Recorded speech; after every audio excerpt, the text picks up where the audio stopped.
দুইটি জাতীয় দল এবং বয়সভিত্তিক ক্রিকেটের সর্বোচ্চ দল। ক্রিকেটে ভারতের 3 দলের এই ম্যাচ ছিল 8ই ডিসেম্বর। এই দিনটি ভারতীয় ক্রিকেটের জন্য দুঃস্বপ্নের মতোই কেটেছে। পুরুষ জাতীয় দল, নারী জাতীয় দল এবং অনূর্ধ্ব 19 দল, তিনটি দলই হারের মুখ দেখেছে তাদের নির্ধারিত ম্যাচগুলোতে। ভারতের ক্রিকেট প্রেমীদের জন্য এটি যেন এক বিষণ্ণ দিন, যেখানে প্রত্যাশার বেলুনগুলো একের পর এক চুপসে গেছে।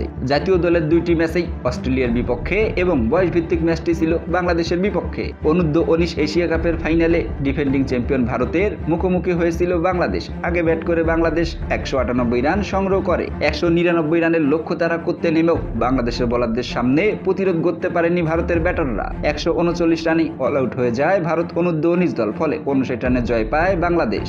আরেক ম্যাচে এডিলেটে 10 উইকেটে হেরেছে ভারত। স্বাগতিক অস্ট্রেলিয়াকে মাত্র 19 রানের লক্ষ্য দেয় ভারত। 3 ওভার 2 বলে উইকেট না হারিয়ে তা ছুঁয়ে ফেলে প্যাট কামিন্সের দল। এছাড়া অস্ট্রেলিয়ার মাটিতে 8ই ডিসেম্বর আরও একটি ম্যাচ হেরেছে ভারত। এটি ভারত নারী জাতীয় দল এবং অস্ট্রেলিয়া নারী জাতীয় দলের মধ্যকার ম্যাচ।